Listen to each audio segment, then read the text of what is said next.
Bore da, good morning. This is our second Business Swansea Enterprise Club session. If you missed our first session on social media marketing, you can watch it back via our Business Swansea YouTube channel. I'll also put a link in the chat later. Before we start, can I remind you that this session is recorded, so if you prefer for your face not to be shown, please turn off your camera by clicking the camcorder icon at the top of your screen. This session as well will be uploaded onto our YouTube channel, and it'll give people the opportunity to watch it back. I'd also politely ask you to mute your microphone to avoid any background noise which could distract the group or the presenter. The purpose of these Business Swansea Enterprise Club sessions are to cover all the essential topics relevant to starting a business. We have engaged with the local business community who will supply us with a different business expert every month to facilitate these sessions. So our guest speaker today is Nia Godsmark from Peter, Lynn and Partners. Nia is a specialist in both corporate and employment law and has a wealth of experience in offering legal advice to small and large businesses from a variety of different sectors. You will have the opportunity to ask Nia any questions at the end of the presentation, or you can write your questions in the chat and she will go through them at the end. The chat is the speech bubble at the top of your screen. Nia, over to you. Thank you very much, Stephen. I'm just going to try and share screen here. Right. Okay. Brilliant. Hopefully you can all see that. Yeah, it's great to be here to speak to you about the legal fundamentals when you're starting up a business. One of the main challenges that we find, particularly in this sort of area, is that people bury their heads in the sand a little bit with the legals, or try to avoid the legals because they just sort of view it as something that is potentially a hurdle or something to catch them out. And I'd really like to try and sort of reshape that thought pattern on legals and give you some real hints as to how you can make the law work for you, how it may even potentially give you a competitive advantage over your competitors. It's quite a large topic, as you can imagine. So one of the things I would like to say is this is a sort of whistle-stop tour. We do offer free consultations for businesses. So if anybody has a specific issue or they just want to talk through what might be more relevant to them individually or discuss that, my contact details will be available. So please drop me an email and we can have a one-to-one discussion on it, or as Stephen said, I'm more than happy to take questions in the chat box. So quick introduction, as Stephen said, I'm Nia from Peter, Lynn and Partners, and I'm one of the partners in the commercial team. The firm's been around for 22 odd years, and we've got 80 plus staff. So whatever the issue is within your business, we really can assist with it. So as I said, although business law gives you a set of rules to abide by, it's quite helpful to think of it as an opportunity to protect what you're doing. You're all working really hard to establish something for yourself, which is probably unique in some way, and we want to make sure that you protect it. We're really keen to see the area grow, and to enable us to do that, it's people like you that are going to help us achieve that. So we really want to make sure that the hard work you're putting in gets protected and that you gain the advantage that you deserve from that. So some of the topics we're going to cover today, so it is a bit of a whistle-stop tour, but hopefully it'll give you some food for thought and maybe raise questions then that you can either raise with me individually or something for discussion with your fellow group. So the topics we're going to look at is the structure of the business, what you're going to do. You want to start up and how are you going to structure that initially. Issues relating to contract law, so what that actually means to your business. Then the hot topic, which is the human resources and employment. That's often the first point where we actually get contact with businesses where they sort of look to employ somebody, or they've gone and employed somebody and it's all gone a little bit awry or something along those lines. So that's a real hot topic and the one that sort of sends chills of fear, I think, down most new businesses. And then very briefly at the end, I'm just going to raise some regulatory matters that are just worth considering, and any other issues as well, that the sort of things just to sort of put a placeholder in your mind, possibly for the future, to do with the law. So let's start off with, you've got your business idea, you're going to start your business. What's your internal structure going to be? And that's often the first question to ask. So you've got several options. The key options are going to be being a limited company, operating as a sole trader or as a partnership. Now, there are other structures which aren't technically an internal structure for your business, but maybe the way that you get yourself into the market, for example, taking a franchise, or you might become a distributor for a bigger organisation. So we will briefly touch on them, although they're not technically internal structures. They're often your sort of first dip into business management or ownership. So they're well worth a discussion at that early stage. So when you're deciding on what structure you want, it's helpful to ask these types of questions of yourself. You know, what is the purpose of your business? What's it going to achieve? What you want it to achieve? Are you going to be working alone? Or are you going to be working with others? And by working with others, I mean more in a kind of collaborative way, not necessarily. You will have suppliers and customers, so there will be others involved, presumably, but it's how is your day-to-day management going to be? Are there other people involved? Even in a really minor way, you need to acknowledge the existence of those individuals because they will be relevant to the choice of structure.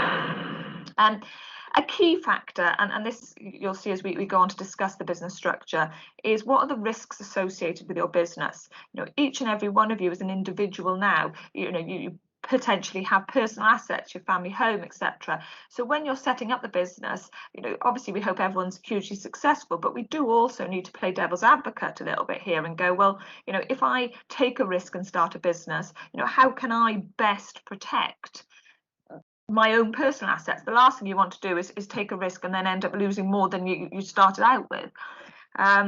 So that's a real, we really need to look at that. It might seem a bit negative, but protection is a key factor of what we do and how the law can help you. Will you be looking at financing from third parties? Certain third parties, there's myriads of options out there, Development Bank Wales, your own banks, etc., other mechanisms, but that might have an impact on the type of structure that you're going to set up, because they may have their own demands, and if their financing is fundamental to you, then what they demand is going to become quite high up the list in your decision making. And then the other things, which is what were you going to do long term? You're not going to work forever. No one wants to work forever. And invariably there will be an exit. I mean, and if you do work forever, at some point, each and every one of us will die. So what is your long term options? Is the business something that you just personally are going to do, or are you actually looking at potentially selling it in the future to fund your retirement? Will it be passed on to others, children, other family members, friends, or what have you? So although this might seem like a really distant question, it's really helpful to actually think, well, what does my exit look like? Because that helps map then entrance to exit.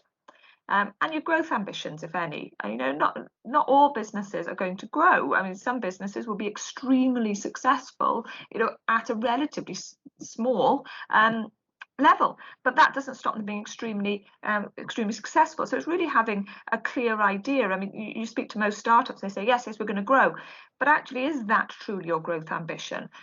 What size do you want to be? What is reasonable for the market that you're in? So having a clear idea of that, it may not work out exactly like that, but having an idea of what you'd like it to look like in the future is really helpful, again, when it comes to setting up that legal structure. Because one of the things we look at doing is making sure that the legal structure that you choose at the outset is something that is going to help those ambitions. There's no use setting up a wonderful system that works when you're operating as a sole trader, and then a year down the line you need extra finance, or you're growing massively and we have to change the whole thing again. So we do try and think for the future when we're doing these plans, and also just looking at things like likely turnover and assets, because that will have an impact on an area which I know is going to be future discussion, but that's going to have an impact on your accountancy and your tax, etc. So we would work with the accountants then to make sure that we're getting the best structure in place, because no one likes paying the tax man more than they should. So looking at a few of the options, and what are they? Right, sole trader. This might sound obvious. You run your business alone. You make all the decisions. You are an individual. You're a sole trader. You own all the assets of the business personally. Sounds great, but you also have unlimited liability for the debts of the business as an individual. So what I said sort of in the previous slide, that it's really important to consider your personal assets. If your business is particularly risky potentially, and you have reasonable personal assets, or hope to have reasonable personal assets, a sole trader has a huge amount of risk attached to it. So there may be a desire to to look at becoming a different form of company, looking at becoming a limited company, even if you are actually going to run it alone and make all your decisions.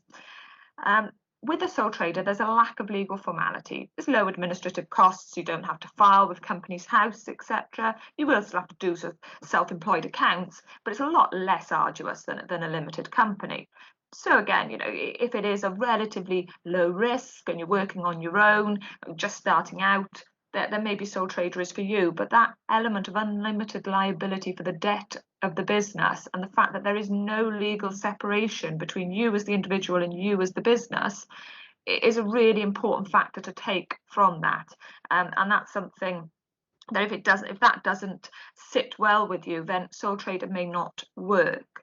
For example, if you sign a contract with a supplier, you'll be signing it personally. Great if it goes well, not so great if it starts to go awry. So that's something to really take into account there. Now, the limited company is a separate legal personality. So when you become an incorporated limited company, which can be done really quite quickly on Companies House, you can do it online,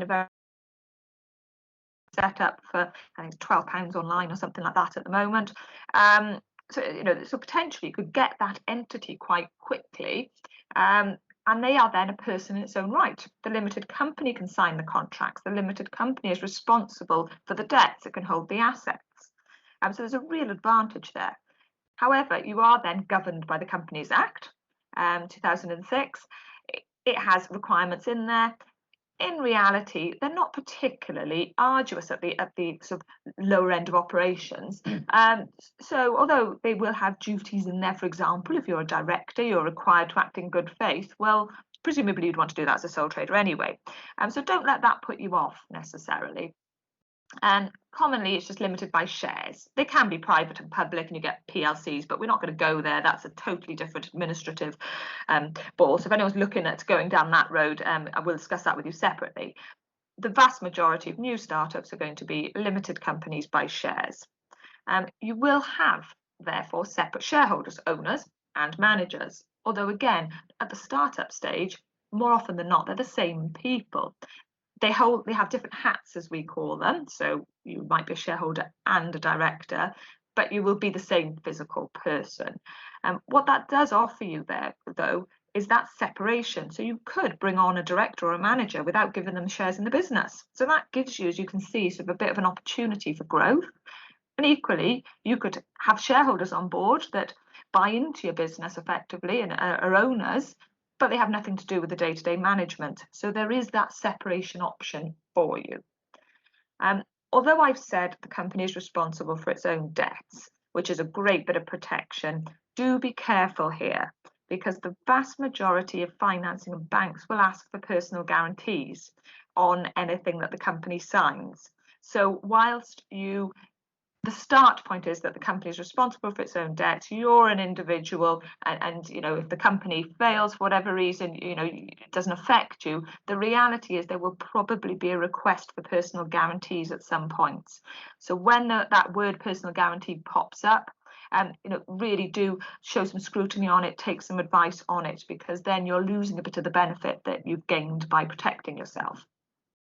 But of course, the advantage is then long term as well, and this is where I was saying, what's your long term plan for the business, is it offers for succession, because there's nothing stopping you selling your shares, having different managers in. You might then retire as a manager, but stay as a shareholder and get some money out that way. So it gives you the opportunity, as people come and go, the business stays. That limited company as a legal entity remains in place. So that's why limited companies can go on for centuries and centuries, long after the founder director has died. So again, if you've got a business idea or you're setting up a business that you hope will last beyond your lifespan, then that is, you know, the limited company offers that kind of vehicle and lets people come and go and sort of offers a bit of flexibility there. Now, partnerships, this is a much more complicated area than people give it credit for. Be very careful here. Partnership can arise even where you haven't actually said, oh, we've got a partnership. The definition of a partnership, I've put in bold there, is, and it comes into existence automatically when there are persons carrying on a business in common with a view to profit. So as soon as you're in a situation where you're carrying on a business in common with somebody and you're trying to make a profit, you've got a partnership. Whether you've got a partnership agreement or not, you've got a partnership, and you're governed, believe it or not, by the Partnership Act 1890. Now, as you can imagine, the law back in 1890 was very different. So it is worth, if you think you're entering into a partnership style situation, to have a partnership agreement in place. Now, you know, I'm a lawyer, I'd love to sell you a really complicated document. That's not what I'm trying to do. What we want to see is some form of agreement as to how you're going to operate. Are you 50-50? Are you going to put in the same amount? Are you going to take out the same amount? The default position would be that it's equal. So if you've created a partnership accidentally with somebody and you're putting in an awful lot more than them, or you've put in an awful lot more assets than them, if it all goes wrong, the court's default position will be to split that 50-50, bit like so it's the historic way they looked at marriages. So there is a real need to think, once you start working with somebody else, if you think you could be in a partnership style arrangement, jot something down, have some sort of agreement with them. You know, so it doesn't have to be a wonderfully drafted document, although obviously I prefer to see one of them, but you know, even something on a scrap of paper showing your intention is going to assist in some way, and just make sure you're on the same path. Particularly because a partnership is not a separate legal entity like the limited company. So the partnership doesn't own assets in its own rights, and it doesn't take on liabilities. So that means the partners are all jointly liable for the debts and obligations and the benefits that come from that partnership. So again, you could have accidentally entered into a partnership with somebody else. They're not quite as astute as you. They rack up a load of debts, and it can land on your doorstep.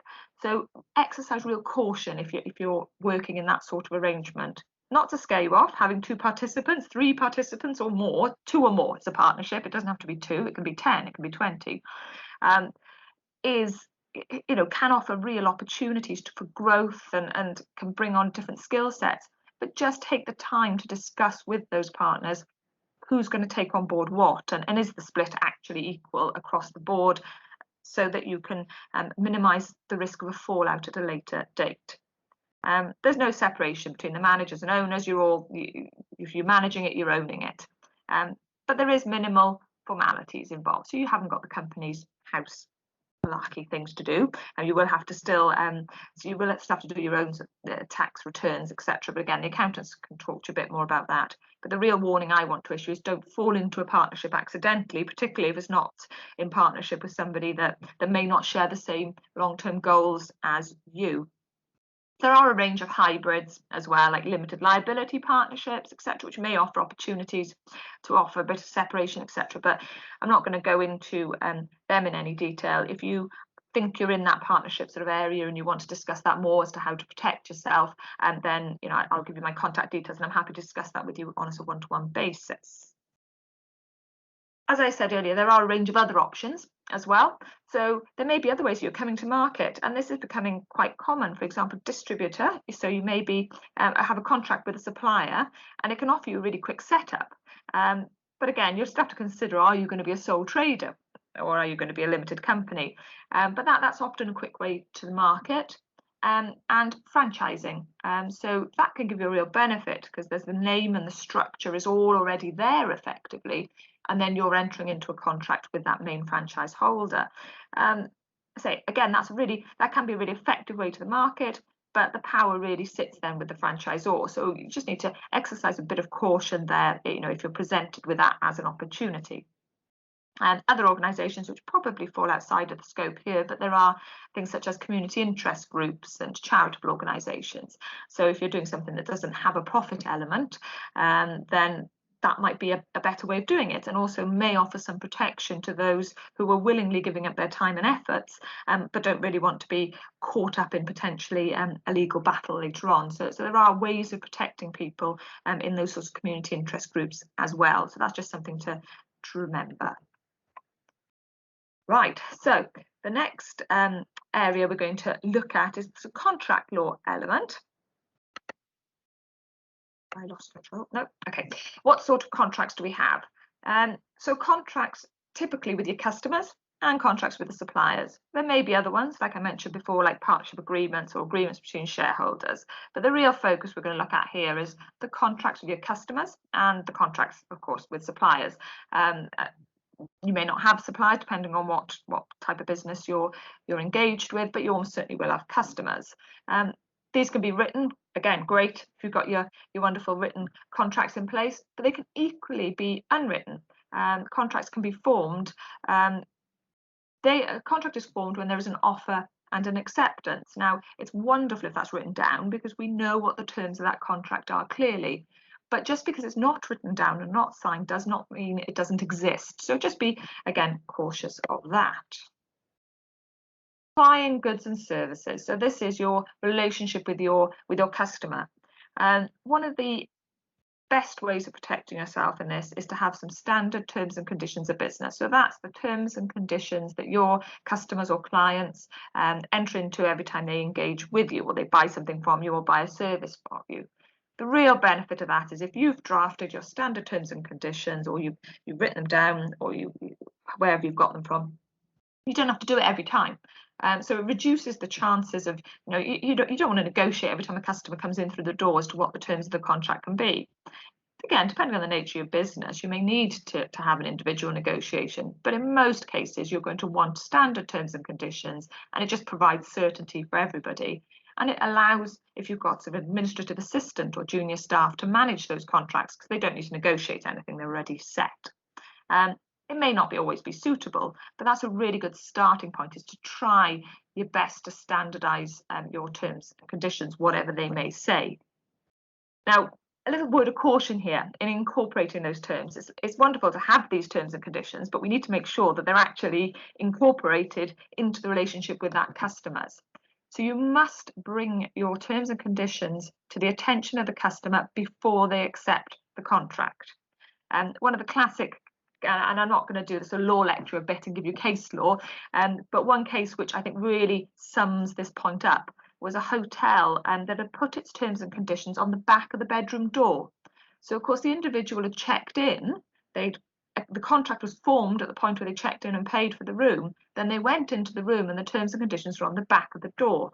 Those terms and conditions, the court said, couldn't be relied on by the hotel. It says, if you leave your stuff in the room unattended, then and it gets stolen, tough luck, essentially, was what the terms and conditions said. They couldn't rely on that because they hadn't been brought to the attention of the customer before they accept the contract.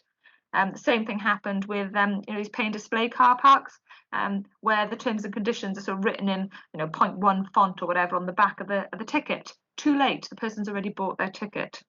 So that's something to really bear in mind when you're considering how you engage with your customers. Make sure you include any terms and conditions with, like, for example, the quotations, maybe in catalogues, if it's on the website, before they click purchase.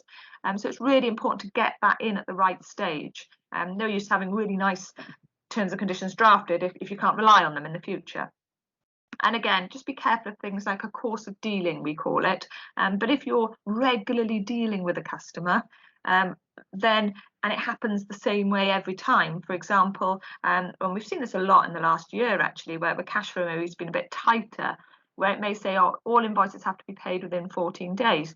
But they've never really enforced it. And this customer's been going to that supplier for years and years and years, and they've always paid 30 days and no one's ever said anything. Well, the decision then is going to be actually that 14 days isn't what's going on. You've got 30 days to pay, and it becomes sort of incorporated into those terms and conditions. So again, sometimes being lenient with your customers can then create essentially a precedent, or a rod for your own back, in more layman's terms. So again, just be careful if you're consistently dealing with the same customer, that you're not creating a new set of terms and conditions accidentally by the way you treat them. And another area that can cause problems, particularly if you've got salespeople involved, is what we call pre-contractual representations. So this is anything that you say as part of the sales pitch, I suppose. If it is then relied upon, it's formed part of the terms and conditions. So I mean, this is quite a complicated area of law, but again, it's just to show a little bit of awareness that you can't have your terms and conditions and then say something completely different just to close the sale. They can then go back and say, well, no, actually, you promised me that as part of the sales pitch, and that would then be incorporated. So just be a little bit cautious as to what you say in the puff of the sale. And as well, then there's the implied terms, which I think we've probably all come across, although we may not have recognised them as implied terms. It's the Sales of Goods Act, when you get consumers saying it's not fit for purpose, etc. And there are implied terms by law that everything you sell is fit for purpose, meets with the description, etc. So there are some statutory aspects there. So that's governed by law. It doesn't matter whether you've got terms and conditions, doesn't matter what you've said, they are implied anyway. There's generally more protection for consumers than there are businesses. So if you're a business that is supplying to Joe Blogs, you've got to be a little bit more careful than maybe if you're supplying to another business, and they're just a little bit more arduous. So if there are things if you're selling items that maybe have unique properties that people may not be aware of, it really pays to draw attention to those unique properties, and to make sure that your customer is fully aware of what you're actually selling, what it can do, and more importantly, what it cannot do. So the practical tips, I appreciate that was a bit heavy. So the practical tips are: make sure your terms are readily available early on so that you can actually rely on them. And consider, if you've got regular customers coming back, one way we tackle this is to have your terms and conditions, but then just have like a cover sheet that you use for every time they come and buy something or book something, so that they're always governed by the main document of terms and conditions, but then you only have to fill out a cover sheet for every new order. That could be a really good practical way of making sure it's all caught in one hit.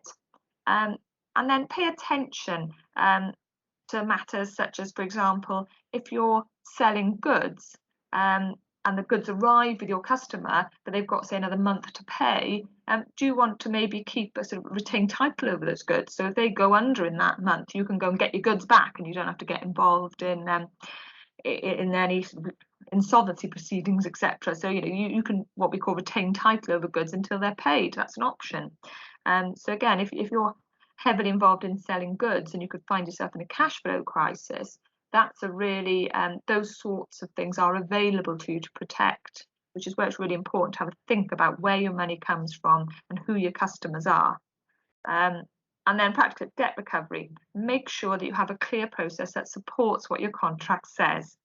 As I said in that earlier example, the contract said you must pay within 14 days.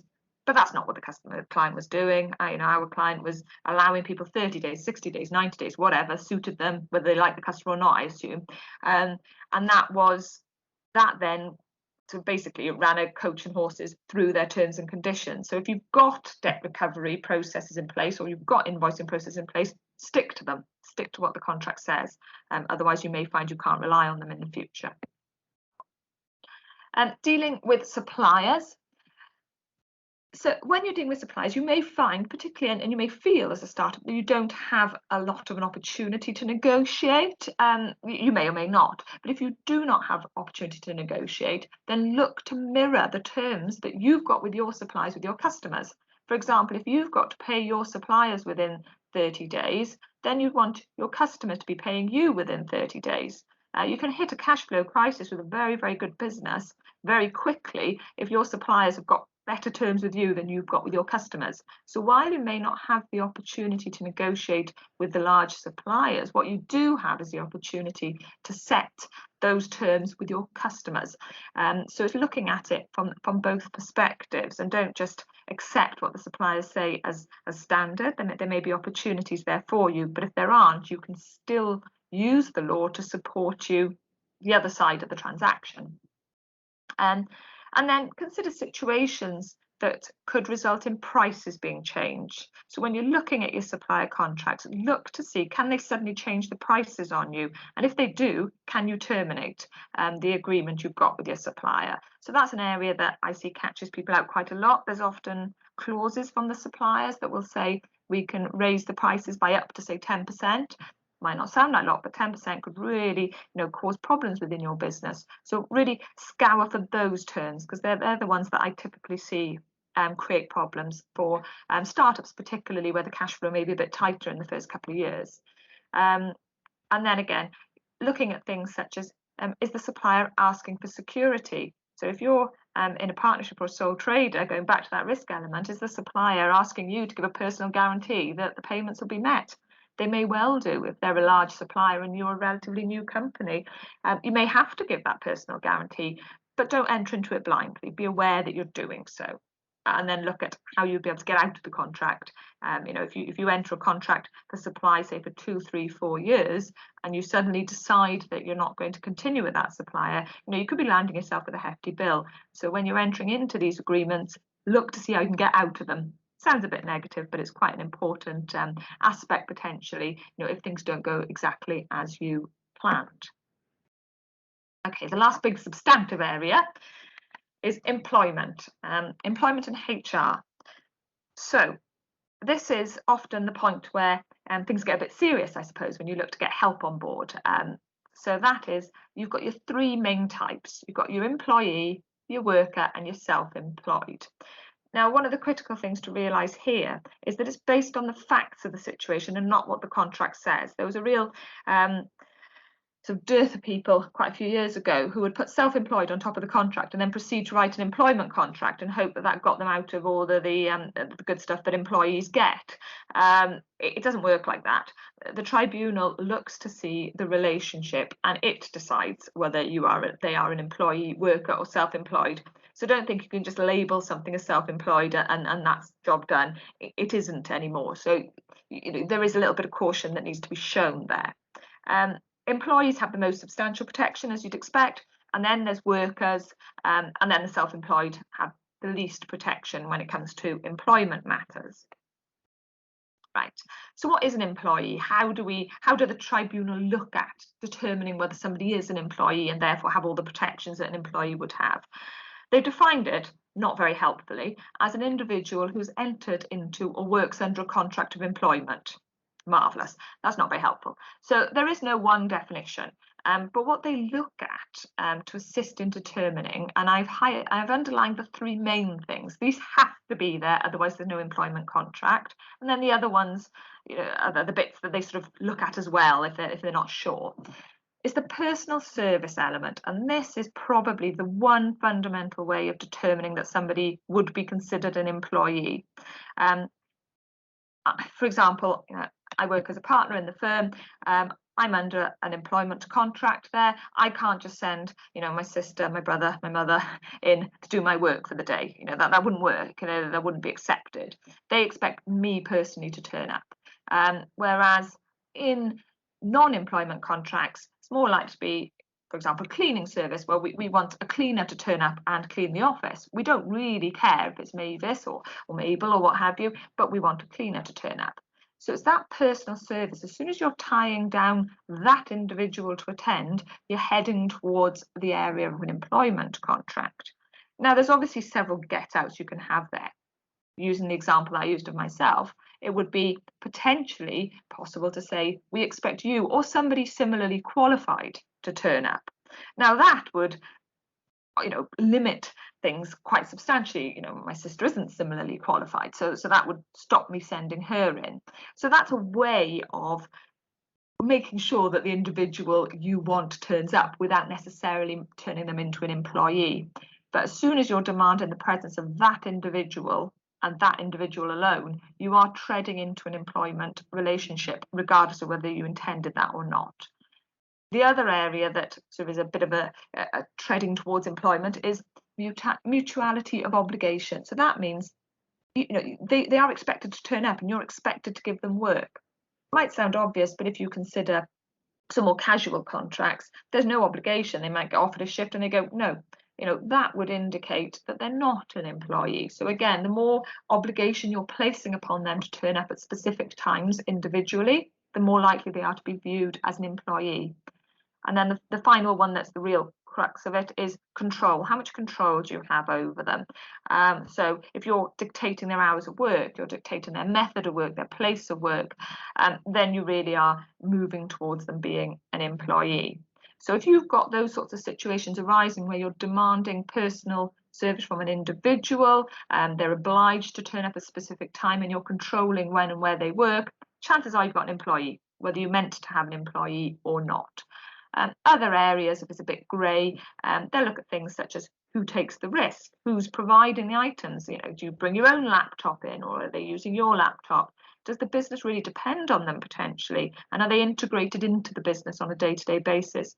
All of those sorts of greyer areas would be used by the tribunal. But say if you've got those three first points, you've probably got an employee, whether you intended to have one or not. Now, worker is a bit of a hybrid. The tribunal got in a bit of a mess sometimes trying to really define between employee and self-employed, and I think particularly the last couple of years has really highlighted that with loads of different types of style of working.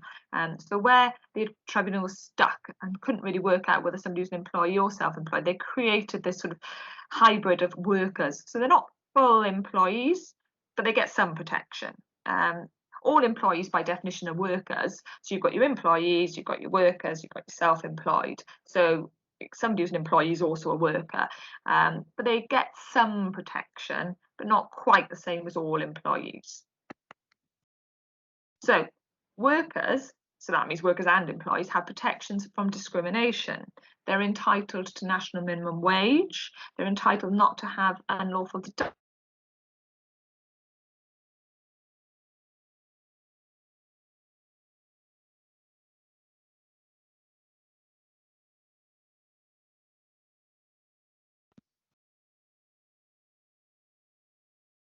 Oh, I think we've lost Nia. It was all going so well, guys.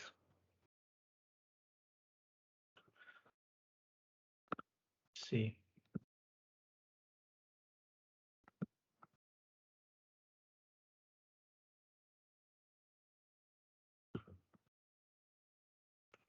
Just bear with us until. Hello, I think you. Am I? Oh, here she is.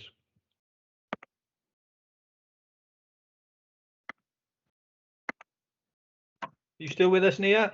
I think so. Yeah, am I back? Yeah, I can hear you now. Okay, marvellous. Sorry about that. Am I still screen sharing? Yes, you are. Oh, marvellous. Sorry about that. Cut me off. Sorry, I wasn't boring you that much. You just cut me off. I think it was my internet connection.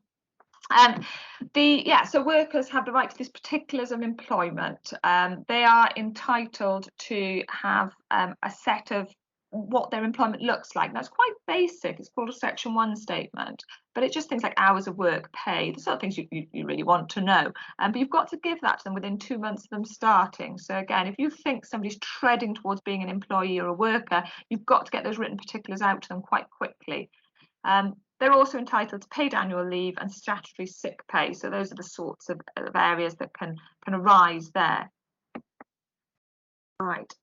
Employees have the full statutory rights. So that is not to be unfairly dismissed. They're entitled to redundancy. They're entitled to protection under TUPE, which is if a business is transferred, and the employers are then responsible for deducting their tax and national insurance. The difference between an employee and a worker actually isn't that substantial. So whilst people get very hung up on that distinction, the key message here is if you've got somebody who you regularly deal with, you regularly rely on as an individual, and you control the way they work in some way, you should be thinking that you've got an employee, and you just need to get that structure in place. Other employment options and issues, and this might be quite a common scenario, consultants. So they supply services. And that's, as I mentioned earlier, that would be the situation where you may have an agreement with a consultant to provide certain services, but it's ad hoc maybe. If it's a personal contract then and they were regularly working with you, they may start to get some protections. But generally speaking, if you've just got an ad hoc consultant who comes in, supplies a service and goes away, and potentially somebody else could supply that service if they were suitably qualified, etc. So you can restrict that quite a lot. But if you had that sort of arrangement in place, a consultancy self-employed would be a very viable option for you. Volunteers, that can be a bit of a challenge. They're not entitled to national minimum wage typically, but they should only receive expenses. Be careful here. People get very generous with volunteers and they give them more than expenses. The moment you give them more than their expenses, there's a danger that they are going to be viewed as a worker and they will then be entitled to national minimum wage. So your own kindness can be your downfall there. So if you have got volunteers, stick to giving them expenses. Or at least on paper. I probably shouldn't say that. But yeah, when you've got volunteers, be really cautious about what you give them. It should be expenses only. Don't get over generous, because that's accidentally a bit of a problem. Take care when it comes to things such as trial periods. It's acceptable to ask somebody to do an unpaid trial period as a volunteer. But again, once that goes over any length of time, and by any length of time I mean more than a week or two, you are then treading into dangerous territory and would be required to give national minimum wage. So don't rely on that as a mechanism by which you can sort of get a bit of free help. So that there are actual organisations who can really help with that side of things, and I'm sure we can point you in the right direction of that if that's the sort of scenario that you're facing. So yeah, when you're using volunteers or interns, it's just to take specific advice in that area, because they can become employees or workers really, really quickly. So that's the message there. Right, moving on to the last couple of bits, and these are a lot shorter, but it's just a few things, food for thought. And if any of this resonates with you,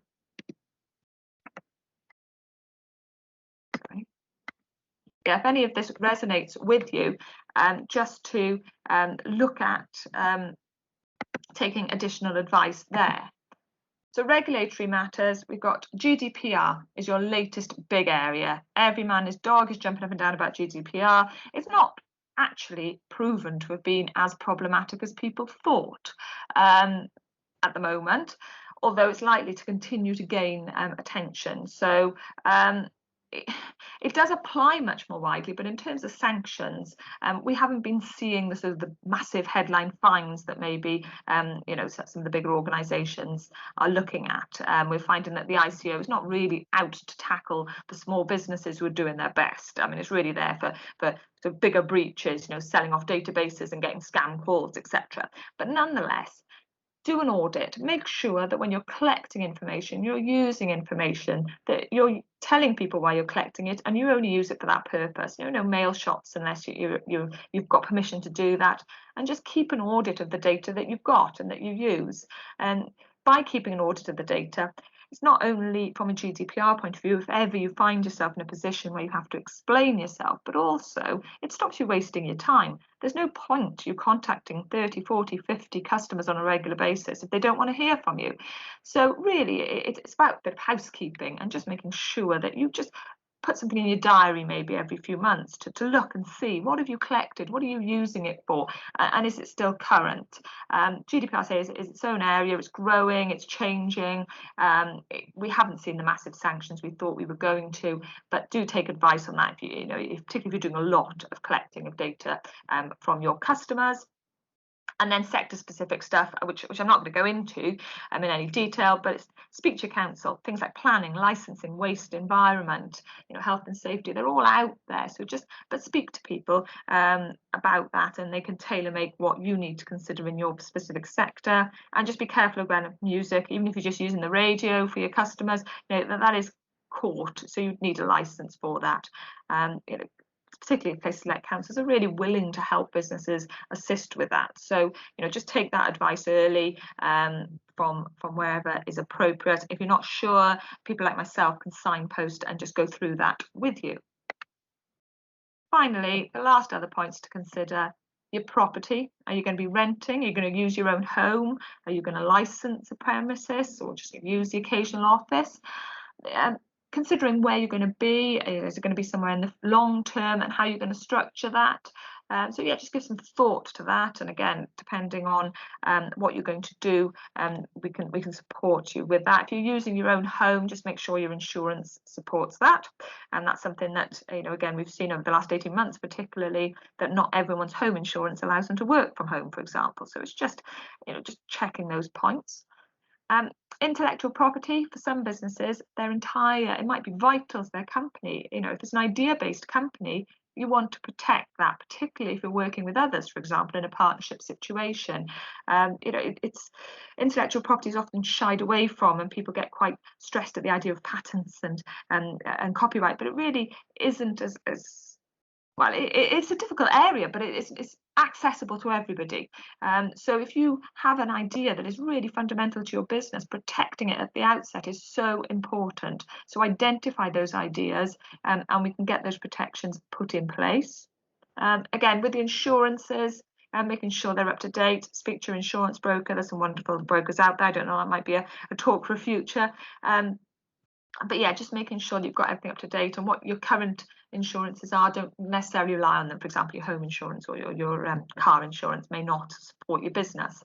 And then again, so regulatory, we've already discussed that briefly. And then the financing, the real key message there is just be really careful of personal guarantees, because that will draw you in personally, even if you've got a limited company. So when you're looking at your financing, just be careful of anything you're signing in a personal capacity. If you've got any questions at all, I know some of that was a little bit vague, do email me. My details are available. I'm on the Facebook group. Please do get in touch. It's, you know, we really are, I say, we offer the free consultation initially to get everything just, you know, set up structurally for you, and to make sure that you know where you're going and where your risk points are, so that your business gets the success it deserves. Nia, thanks very much for that. That was extremely informative. I certainly learned quite a bit there. If any of you have got any questions, obviously Nia has provided her contact details there.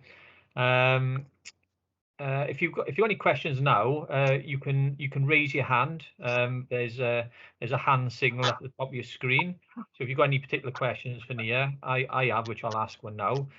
Just raise your hand, and you can ask them within this forum. It'd be good if you can, because other people may well have the same, you know, a similar sort of question that they'd, you know, that you'd like to hear the answer to. My question here is around a contract of employment. Is it a legal obligation, or is it best practice? In terms of actually providing the contract? Yes. Yeah, there's the legal requirement is what we call a Section 1 statement, which is a really brief outline of terms. So you've got to legally provide information relating to hours of work, pay, all the things essentially no one would turn up if they didn't know anyway. But that's often in the form of a letter. Most people probably would have seen them in an offer letter. That's the legal minimum. That has to be given within 2 months. Beyond that, it's free for you to do what you want. But yeah, it is advisable to have something in place, particularly if it's important to you. For example, if you've got a business that is based on ideas, you're going to want a clause in there about intellectual property and who it belongs to. So yeah, so there is definitely merit in extending it, but that sort of basic Section 1 statement, as it's called, is a legal requirement, and can actually generate an action in the employment tribunal in its own right. I mean, not many people in employment would do that, I don't suppose, but yeah, it can generate a claim in its own right. Fantastic. Miranda, you've got a question? Yeah, hi Nia, thanks. That was really informative and useful. Just wanted to check, I work with young people who are starting up, and quite often this is an area that they're frightened of, or that they sometimes feel like they're not ready to look at. But as you touched on there, you know, it covers all areas. In terms of consultations, we often tell them to go, you know, get a free consultation, have a chat with somebody. What does that usually involve, and how much help would that sort of provide to somebody starting up?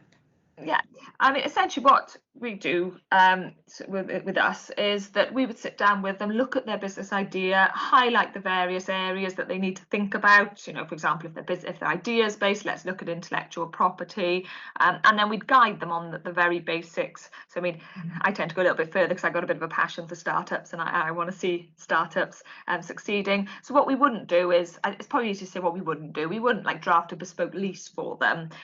We wouldn't necessarily, you know, get a patent for them, etc. But we would certainly map out what they're going to do, what their priorities are, what their absolute, like for example, the Section 1 statement, you've got to have that in place, you know. So we'd assist with that, map out, get their priorities sorted, and anything sort of, you know, generic, I suppose, for want of a better description, and we'd be able to support them with that.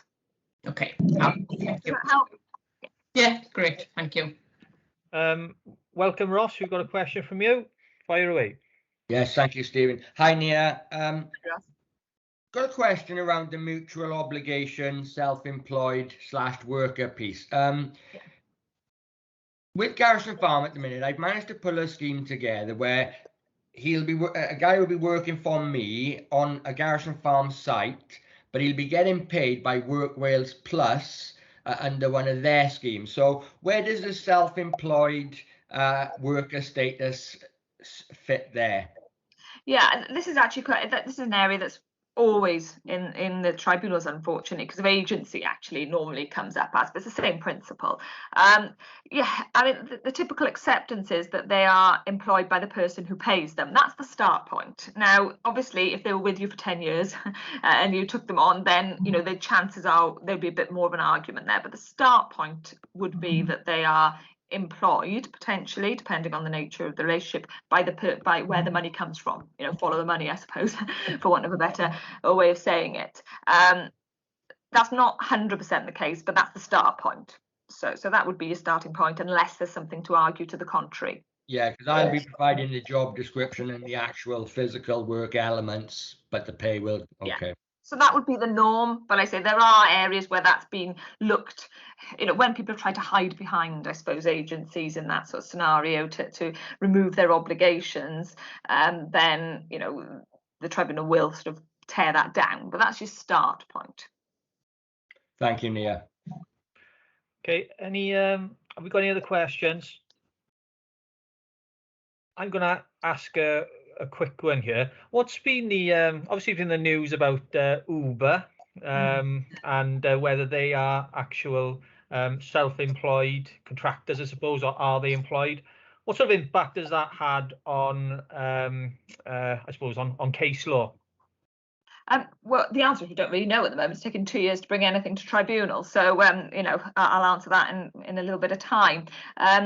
What it is doing, though, is having an impact on the employers at this stage. And people are really reluctant now to engage in those sorts of arrangements. So what we are finding is that people are nailing down their employment rather than just going, oh, they're self-employed, let's just ignore the situation. We are finding that people are now writing these terms and conditions and trying to sort of, you know, I suppose, nail down what that person actually is, for example, whether they're a worker or an employee. So in the courts, we haven't seen the impact yet. What I predict will happen is that you're going to get an awful lot more cases where people have tried to dodge the statement of employment by, I don't know, terminating their contract before they've got 2 years service and starting them back up. And so I think we're going to see a lot more movement in that sort of area, and a lot more 0-hour contracts are still allowed and that they haven't gone. They keep saying they're going to go. I don't know whether they are. I think we're going to see a lot more of that sort of scenario where there isn't that consistency of work being offered. So there's going to be, because that's what did Uber, for want of a better description, was the fact that it was very consistent ways of working. So I think employers are getting a bit wise to that, which isn't necessarily the aim of that judgment. The aim is to offer certainty, and it's done probably the opposite. Okay. So it's a very satisfactory answer, but this is no. Particularly at the moment, I would say it's taken us 2 years to get anything to tribunal at the moment, from start to finish. So yeah, it's a bit problematic. So watch this space on that one. Yeah, it's going to evolve. Okay. Well, thanks, Nia. Thanks very much for attending today. It's been really really informative, and I'm sure it's given the people attending today a bit more information about the sort of things that they need to consider. And by all means, I'd encourage you to take up that kind offer of a free consultation to help map out your legal obligations. It's a fantastic offer with a great company. So thanks very much, Nia. So the next part of the session is that we do regularly invite one of our business support partner organisations to deliver a very brief presentation every month on the startup support that they can offer. So this week we've invited Miranda Thomas just to give us a brief overview of her project, Big Ideas Wales. So Miranda, over to you. Thanks, Stephen. Remember to unmute myself. Okay, just going to share my screen if I can.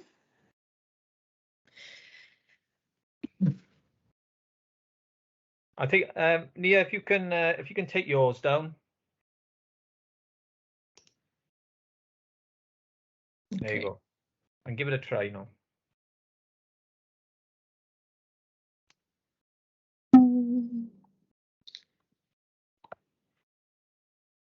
Don't think it's allowing me for some reason. Did you you may have joined via did you I'm trying to think, if you joined via our rather than a guest as an attendee possibly, Matt? Oh, maybe that's what it is. But you can you can give out an overview. Yeah, I can send it out later. That's no problem. Yeah, okay, without insulting anyone. I'll give a quick overview. So Big Ideas Wales then is part of the Business Wales family. For those of you who joined last month, how we'll give a good sort of introduction to Business Wales then. So Business Wales basically will provide support for any business based in Wales at whatever stage of the journey. Big Ideas Wales is the part of that project that supports specifically young people up to the age of 25, and we provide pre-start support. Okay, so for anybody who is in that age group, or anybody that you know or work with or support, it's just to be aware that staff support is there. And it is a little bit different in that I think, we're used to working with young people. They are quite often very nervous. They're quite often intimidated, as are, those of us over 25. But it's a little bit more of a hand-holding service, I think. It's a bit of a flexible service. So similar to the main service in Business Wales, we've got one-to-one advisor support that we can offer currently, by video or telephone or whatever they want. We do a range of webinars and workshops and events, and they can be anything from generic sort of, business planning and setting up your business sessions to something specific, such as recently we've done one on becoming self-employed in the music industry, for example. So it can be specific topics. Nia alluded there to all of the different areas that, that the legal side of things then that people should be aware of in startup. And I think that's something that we do as general sort of business advisors. We bring to their attention things like, planning permissions or things to think about when taking on staff or self-employed people, as they usually want to do at the start. IP, insurance. So we raise those things to our startups, and I help to connect them to the right people then and introduce them. So it is, I think, I call it a hand-holding service, not to sort of, devalue it in any way, but quite often it is a minefield out there. For those of us who work in business support, it's a minefield. So for people who are starting off, it can be really confusing just to look online and see all of the information there. So we break that down for them, help them. We bring in a mentor if we need to. We've got a bank of what we call role models on board who are, entrepreneurs in all different areas. And they're invaluable really because they've been there and they're still doing it. So we bring in them to help where we can as well. And generally that's it. What we do then is once the business is up and running, we'll introduce them to one of the Business Wales advisors, and that support will continue as long as the business needs it then, as long as that person needs it. Okay, so I will share my details with Stephen so you can send up the slides. So if you do know of anybody, who you think would benefit, it is obviously free advice as part of the Business Wales support. As Nia said, the more people they speak to, the more people we all speak to, you always learn something new. I mean, we've been over these sort of information lots of times, but I always learn something new. And again, it's helping them to build their networks as well. So all of these things that we do, you meet somebody new each time who could potentially impact on your business or be a good connection for you.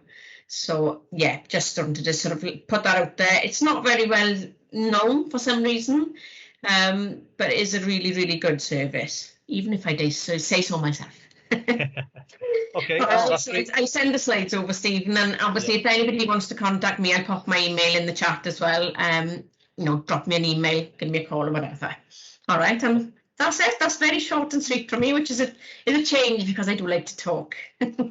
That's perfect, Miranda. So as Miranda said, if you know of anyone who's 25 and under looking to start a business, please pass on Miranda's details to them.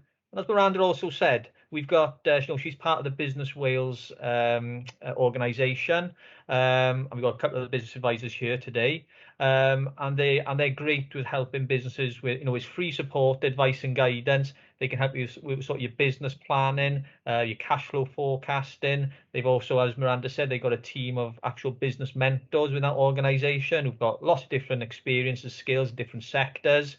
So there's a lot of free support there for people. So it's